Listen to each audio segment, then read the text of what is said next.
Bonjour et bienvenue, vous écoutez C'était ce jour-là, une série de podcasts consacrée à l'histoire des Juifs en Europe. Je suis Isabelle Pirambeau, ancienne correspondante de presse à l'étranger, traductrice et rédactrice. Dans ce podcast, je vous emmène à la rencontre de ceux qui se consacrent à la mémoire de l'Holocauste. Dans cet épisode, je m'entretiens avec Régine Podorowski, qui est la présidente de l'association Convoi numéro 8. Je l'ai rencontrée lors de l'événement Forum Génération de la Shoah, la 3e rencontre intergénérationnelle des survivants de la Shoah, qui a eu lieu cette année à Paris du 18 au 20 mai. Elle m'a raconté l'histoire de ses grands-parents qui, un beau matin de juillet 1942, ont été transportés de la gare d'Angers vers le camp d'extermination d'Auschwitz-Birkenau. Avec eux, plus de 800 autres juifs. Comme son nom l'indique, il s'agissait du 8e convoi de déportation de juifs de France. Mais laissons Régine Podorowski nous raconter l'histoire de ce convoi, ainsi que celle de son combat pour maintenir vivante la mémoire de ses victimes. Nous sommes actuellement près du mémorial de la Shoah pour un stand dans le cadre du Forum Génération de 2024. En principe, on le fait tous les 2 ans. Voilà, pour exposer ce que l'on fait pour transmettre la mémoire pour chacune de nos associations.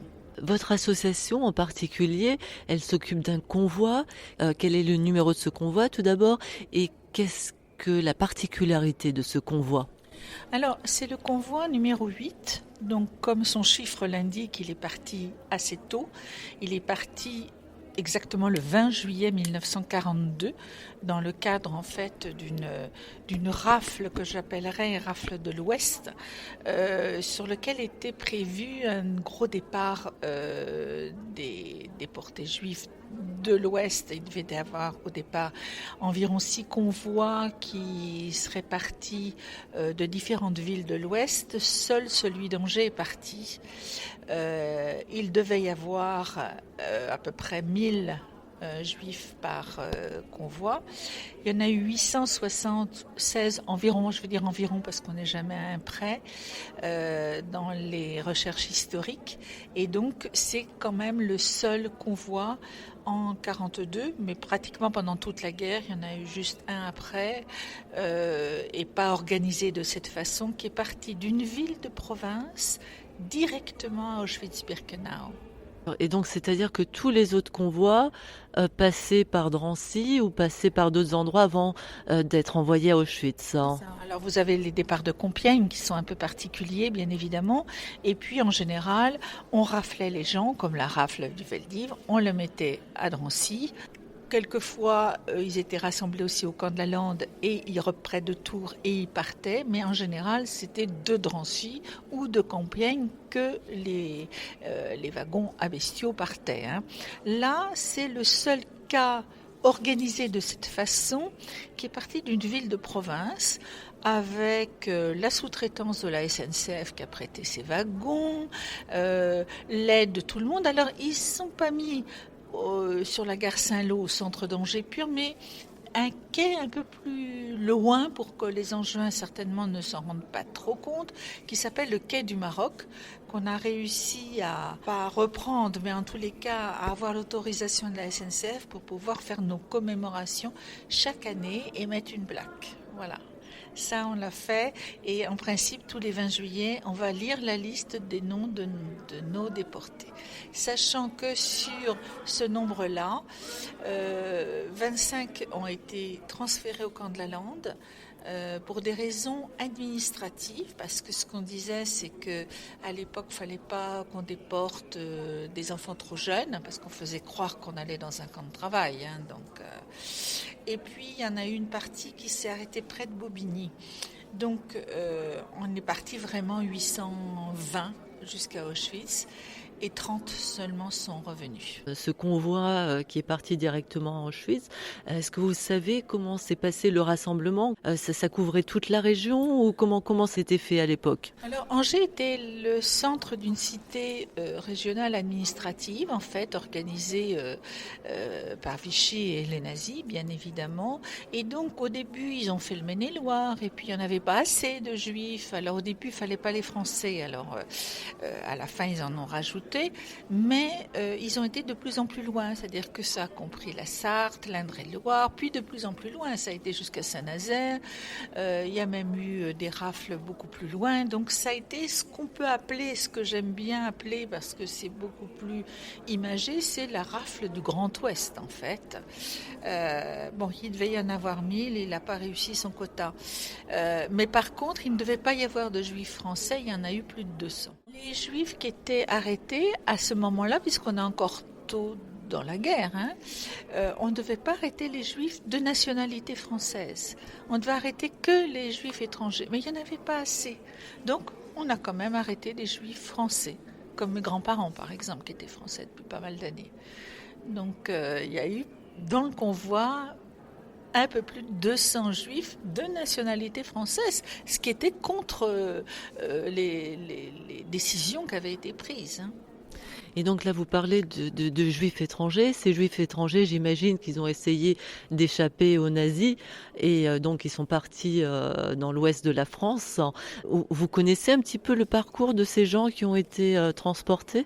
Oui, alors beaucoup dans le convoi venaient vraiment de partout. Il y avait beaucoup de nationalités différentes, des Polonais, des Russes, il y a eu quelques Hongrois, des Turcs, enfin vraiment, ça a été très varié. Mais effectivement, beaucoup étaient déjà installés dans l'Est de la France. Ils étaient assez nombreux. Et puis les Allemands arrivant, ils ont essayé de fuir, bien sûr, les nazis. Ils se sont réfugiés dans l'ouest de la France. Angers, Chinon, Tours, Le Mans, qui étaient a priori beaucoup plus tranquilles et où ils pensaient pouvoir s'installer et passer à travers les gouttes pendant la guerre. Ça n'empêchait pas que beaucoup avaient commencé à se préparer à partir, mais ils ne pensaient pas que ça serait passé aussi vite et de façon aussi organisée. Se sont retrouvés comme dans une souricière. Une souricière. Angers était une souricière, complètement. Avec personne ne savait, personne ne comprenait et personne ne les a défendus. Au contraire, beaucoup ont été dénoncés. Et vos parents, donc, ont fait partie de ce convoi. Est-ce que vous pouvez me raconter votre histoire ? Mes grands-parents. Oui, excusez-moi. Ouais, mes grands-parents venaient l'un de Lituanie, l'autre d'Ukraine et ils étaient arrivés à peu près 15 ans plus tôt. Ils se sont mariés, ils ont pris la nationalité française, ils ont eu 2 enfants et c'était extrêmement bien intégré. Ils ont monté des commerces de vêtements pour hommes qui s'appelait La Belle Fermière, avec tout un réseau. Je crois qu'il y en avait 6 ou 7 magasins dans tout l'ouest de la France. Ils ont vécu quelques années au Mans, puis à Angers, là où ils ont été arrêtés en fait. S'y attendant quand même un peu parce que la pression devenait de plus en plus forte. Et je sais peu de choses puisque tout a été détruit, mais mon grand-père avait commencé à vendre certains magasins, l'avait transformé en argent, en bijoux, etc., avec l'idée de pouvoir s'enfuir en Suisse. Mais trop tard. Et vos parents, qu'est-ce qu'ils vous ont raconté de cette période ? Pas grand-chose. Mon père était prisonnier de guerre. Comme il était français, il était soldat français. Il a été pris dans les camps de prisonniers en Allemagne.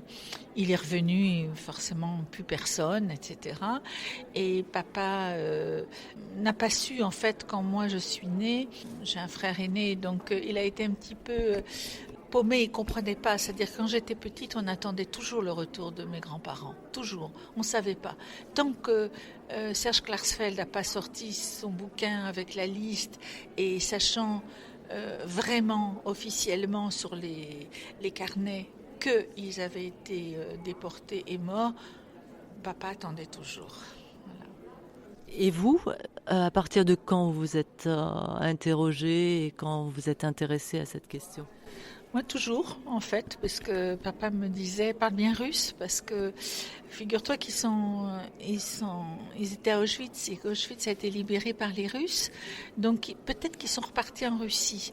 Donc, parle bien russe, parce que on va aller les chercher. Donc, c'est ce que j'ai fait. Mais bon, j'ai pas eu besoin d'aller les chercher, malheureusement. Mais papa vivait là, à la fois dans cet espoir qu'ils reviennent. Et moi, je me revois attendre au pied du magasin, enfin à la porte du magasin, en train de dire, ils vont peut-être arriver là, bon alors je vais leur dire quoi? Et j'avais 9-10 ans, hein. On ne savait pas encore. Il y avait ça, et puis il y avait surtout le fait de papa qui disait toujours, dis pas que t'es juive, hein. Dis pas que t'es juive surtout, hein. Et à tel point qu'il m'a mis à l'école, étant petite, au Sacré-Cœur, hein. Voilà. Dispensée de prière, mais au Sacré-Cœur. Oui, donc il régnait une sorte de terreur dans votre famille, justement, par rapport à ce qui s'est passé à cette époque. Une terreur, une angoisse, c'est même pas le mot terreur, c'est un désespoir, parce qu'elle n'est plus rien. C'est-à-dire que mes grands-parents avaient quand même réussi leur vie, à la fois de marchands, enfin, mon grand-père avait certainement un esprit entrepreneurial, de marketing. J'ai retrouvé dans les archives ses carnets de marketing incroyables. Il était violoniste aussi, et c'est comme ça qu'il avait connu ma grand-mère, donc ils avaient du talent. Il revient. C'était quand même, juste avant la guerre, un peu un fils à papa, puisqu'il y avait de l'argent, il y avait de la confiance, il y avait un amour pour la France inouï, infini, à tel point qu'à la maison, il était interdit, papa me disait, de ne pas parler français entre eux. J'ai retrouvé des lettres de ma grand-mère, je crois qu'il n'y a quasiment pas de faute d'orthographe, c'est incroyable. Enfin, il y en a, mais c'est ridicule par rapport à quelqu'un qui est arrivé très tard. Et il y avait cette angoisse, tout d'abord de les attendre, et puis après de ne plus avoir d'argent, de ne pas savoir comment se défendre. Même le logement qu'ils avaient à Angers, qui n'était pas au-dessus du magasin, mais qui n'était pas très loin, il n'a jamais pu le récupérer. On n'a jamais pu récupérer aucun, enfin sauf Angers, aucun des magasins, donc on s'est retrouvés complètement démunis. Et pauvre, c'est un peu exagéré, mais presque. Quand j'étais petite, on attendait devant un pantalon pour aller s'acheter du pain. Vraiment. C'est un sacré coup de canif dans la confiance que vous avez par rapport à, enfin, suite à ce qui s'est passé par rapport à la France, j'imagine. Comment vous vous êtes reconstruite au niveau de votre identité? Complètement. Mais papa s'est posé beaucoup de questions. Je n'ai jamais entendu papa critiquer la France, même après ça. Jamais. Bon, bien sûr, Pétain, etc. Mais il s'est dit que de toute façon, s'ils étaient restés en Pologne ou en Lituanie ou en Ukraine, ça aurait été pareil, voire pire, parce qu'il y avait déjà des pogroms. Il n'en a jamais voulu à la France et on a toujours eu un sentiment extrêmement français, pro-français et quand même de respect à la France. Il y a plutôt eu pas vis-à-vis du pays, la France, mais vis-à-vis de certaines personnes, parce que mes grands-parents étaient dénoncés, parce que il n'y a pas eu de protection, que ma grand-mère, avant d'être déportée, je vous donne un petit exemple. À Angers, dans sa ville, il pensait partir. Et ma grand-mère, elle avait l'armoire de son fils, forcément qu'elle adorait, son armoire d'enfance, et elle s'est dit, je vais la laisser à la voisine.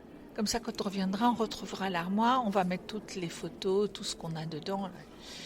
Donc la voisine a pris l'armoire. Mais quand mon père est revenu, quelqu'un lui a dit, c'est la voisine qui a ton armoire de jeune homme. Donc il est retourné voir la voisine, et la voisine lui a fait payer l'armoire. Voilà, c'est pour moi, c'est le symbole de ce qu'ont été... alors je ne dis pas tous les Angevins, mais l'attitude angevine à ce moment-là, trop content de voir les Juifs partir pour prendre leur appartement et leurs biens. Est-ce que la montée de l'antisémitisme vous fait peur maintenant? Peur, non, me désespère. C'est même pire que ça, me désespère. Je ne pensais pas qu'on revivrait ces moments-là, qu'on revivrait un pogrom comme le 7 octobre. Et ce qui me fait très mal, c'est que les gens... Enfin, quand on traite Israël de faire un génocide, ça me rend malade. Faut pas exagérer. Enfin, je trouve qu'on transforme Israël comme un génocidaire, ce qui n'est pas le cas. Et ce qu'on a fait sur le 7 octobre à des Israéliens et Israéliennes qui s'amusaient, qui n'avaient pas de mauvaises idées en tête, ni quoi que ce soit, ouvrir le ventre de femmes enceintes, les violer devant leurs enfants, etc. Je trouve que c'est des choses tellement horribles. que ça ne se décrit pas et qu'on oublie aujourd'hui ça. On l'oublie, on ne parle pas de ça, on parle que de la guerre au Gaza et de sa défense. Mais si on ne se défend pas, ça recommence demain matin. Parce que finalement, qu'est-ce qu'on veut? La suppression d'Israël. On n'a pas réussi à supprimer les Juifs, donc on va essayer de supprimer Israël. C'est sûr. Donc c'est un désespoir, c'est une incompréhension en fait. Et vous vous sentez par rapport à tout ça en danger tout le temps? Qu'est-ce que vous ressentez? Je me sens pas en danger parce que je m'en fous personnellement. C'est-à-dire que je suis là dans un lieu qui peut exploser d'une minute à l'autre parce que je trouve pas qu'aucune sécurité ne protégera jamais de rien. Mais je m'en fous. Je me dis, je sauterai, de toute façon, c'est comme ça. Par contre, j'ai peur pour mes enfants, pour mes petits-enfants. Je suis angoissée de ce type de vie, de cet antisionisme qui prend le nom d'antisionisme, mais qui est de l'antisémitisme pur. J'en ai marre toujours de dire que c'est la faute des Juifs de tout, depuis des siècles. Et je ne comprends pas ce qu'on nous reproche, quoi. J'arrive pas. C'est de l'incompréhension, quoi. J'étais avec des élèves en début d'année. Je disais, mais regardez-moi, j'ai une tête particulière, j'ai quoi? J'ai des grandes dents, j'ai un grand nez, j'ai quoi? Non, je suis juive, vous me croisez dans la rue, vous le voyez pas, et je crois pas que je sois plus méchante qu'une autre. Hein. Et donc votre engagement avec cette association, il consiste en quoi au jour le jour? Je préside cette association en souvenir des déportés de ce convoi 8. Donc ça consiste à faire revivre la mémoire de ces déportés, d'en parler beaucoup, surtout dans l'Ouest, dans les lycées, pour expliquer ce qu'était ce convoi, comment ça s'est passé, comment ils sont partis, combien de gens ont survécu, qu'est-ce qu'ils ont vécu et comment c'était Angers à cette époque. Donc par exemple, on a créé un prix, le prix Jacques Caen, suite à une donation pour que chaque année un lycée soit honoré avec ses élèves de faire un travail de mémoire sur le convoi 8. Et si j'ai bien compris, vous préparez quelque chose pour l'année prochaine ou cette année? Alors cette année, normalement avec la ville d'Angers, c'est prévu cet été, on va inaugurer un mémorial en souvenir de ce convoi 8 qui va s'appeler la Voie Blanche. Donc une voie très très longue qui va tourner près des rails et de la gare d'où ils sont partis. Voilà, donc c'est normalement une inauguration qui est faite grâce au soutien et à l'aide de la ville d'Angers. Et vous avez invité beaucoup de personnes à cet événement? Oui, alors normalement, il doit y avoir un ministre, il doit y avoir des préfets, etc. Donc il y a vraiment beaucoup de monde de la région qui va être invité. Notre association et beaucoup d'amis aussi avec lesquels nous travaillons, les autres associations culturelles aussi. Donc on est tous assez proches à Angers. Donc il devrait y avoir plusieurs centaines de personnes, oui. Cet événement, c'est pour commémorer l'anniversaire de ce convoi? Pour commémorer le départ de ce convoi. Oui, ça fera 82 ans. D'habitude, chaque année, on lit les noms sur le quai du Maroc. Voilà, on a posé une plaque sur le quai du Maroc, mais maintenant, il y aura un monument en souvenir de ce convoi, seul parti de province quand même. Donc, c'est extrêmement symbolique aussi. Mmh. J'ai vu sur les stands qu'il y a plusieurs associations qui représentent ces convois. Vous êtes en étroite collaboration avec ces associations ? En étroite collaboration, non, parce que chacun a son parcours un peu différent. Moi, je suis très rattachée à la ville d'Angers et l'Ouest. D'autres convois vont être plus proches du Loiret, du Sud, etc. Mais par contre, on se passe effectivement tous les éléments qu'on peut avoir. On se retrouve très bien ensemble et on travaille beaucoup avec les mêmes historiens par contre et ceux qui peuvent nous renseigner et fondamentalement autour du travail qu'a fait Klarsfeld et le mémorial de la Shoah, en particulier les archivistes, les documentalistes du mémorial de la Shoah qui sont extrêmement bien. Ouais. Ils font un travail extraordinaire ici. Ah oui, c'est extraordinaire. C'est sur tous les plans, il y a tout des archives fabuleuses en fait, et il y a quand même aussi d'autres endroits. Moi personnellement j'ai pas encore eu le temps d'y aller, mais vous pouvez trouver énormément de renseignements, d'informations, mais le mémorial fait un travail fabuleux, effectivement. Oui, comme par exemple aujourd'hui où toutes les générations sont réunies pour écouter des conférences. Tout le le long de l'année, il y a des visites organisées pour les élèves. Il y a même des cours donnés à des professeurs d'histoire pour qu'ils puissent bien expliquer la Shoah. Donc ça, beaucoup de professeurs viennent aussi au mémorial. Et vous pensez que ce travail de transmission de la mémoire a un effet justement pour contrebalancer la montée de cet antisémitisme qui est à l'heure actuelle ? Je pense que c'est pas suffisant. Ceux qu'on arrive à toucher, je pense que ça change les choses. Mais je vois certains lycées, notamment à Paris. Moi, j'ai des petits-enfants qui sont au lycée. Et, ils ont bâclé, tous autant qu'ils sont, ils ont bâclé le programme de la Shoah. Vraiment en 2 temps, 3 mouvements. Avec personne qui leur a proposé de partir à Auschwitz, d'avoir des intervenants, etc. Alors qu'à Angers, on fait plein de trucs. Tous les élèves sont pratiquement partis à Auschwitz. Ça dépend des villes, ça dépend des professeurs, ça dépend des directeurs d'établissement. Mais partout où on va, là cette année je suis partie avec des terminales du lycée David d'Angers, ils ont tous été touchés, enfin je ne dis pas à 100%, mais il s'est passé quelque chose, ils ont compris quelque chose. C'est porteur d'espoir. Tout à fait. Moi, ces jeunes-là, ils m'ont redonné beaucoup d'espoir, en fait. Merci beaucoup pour cette interview. Vous voulez ajouter quelque chose ? Non, tous mes remerciements aussi d'être là et de faire aussi partie de cette transmission qui est incontournable par le biais des journalistes, par le biais des documentalistes, par le biais des historiens. C'est formidable tout le travail que vous pouvez faire pour qu'on n'ait pas ce sentiment que ça date... Vous savez, comme quand j'étais petite, quand on parlait de la guerre de 14, on avait l'impression que c'était très vieux parce que c'était pas expliqué de façon vivante aussi. Et c'est ça qui est important. Et comme on n'a presque plus de survivants, il faut qu'on accélère ce témoignage. Oui, non, tout à fait. Mais merci beaucoup. Merci à vous aussi. Ce podcast a entièrement été réalisé par Isabelle Birambeau. Je remercie chaleureusement Régine Podorowski pour m'avoir accordé cette interview. Je remercie également le Mémorial de la Shoah pour l'organisation de ces rencontres intergénérationnelles grâce auxquelles j'ai pu interviewer différentes personnes.